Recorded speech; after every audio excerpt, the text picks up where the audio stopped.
Good morning. It's Monday, September the 28th, and this is Wisdom for Your Week.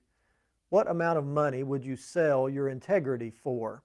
At what price would you lie, cheat, steal, break the law, betray your friends or your spouse? Would you sell your integrity for $10? Of course not.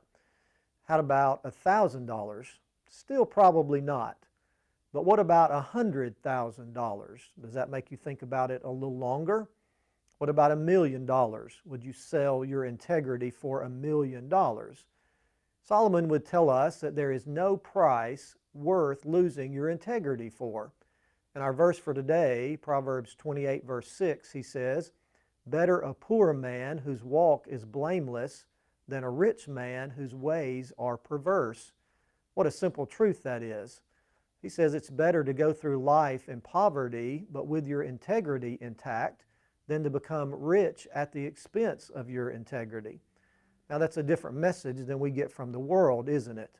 The so-called wisdom of the world says that you've got to play the game in order to be successful, that it's okay to be moral and honest and even religious up to a point, but when it comes to money and wealth, then all bets are off and anything is fair game, even cheating and lying and stealing and breaking the law and betraying your spouse and friends.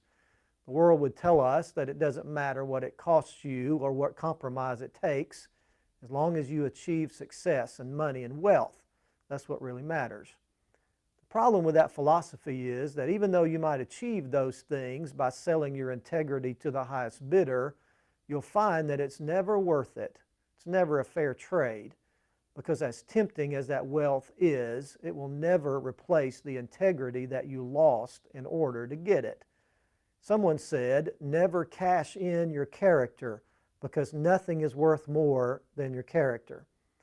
We obviously don't have to always choose between being a person of integrity in poverty and being a wealthy person with no integrity. Sometimes wealthy people do have integrity and character and honesty, and sometimes poor people have none of those things. But sometimes there is that tantalizing temptation out there. Just compromise on this one thing, this one time, and it'll be worth your while. It's not really a big deal. That's how the game is played. Everyone does it to get ahead. But if gaining money requires you lose your integrity, then that's a no-brainer, according to the wisdom of Solomon. He says, choose integrity every time. And that's wisdom for your week.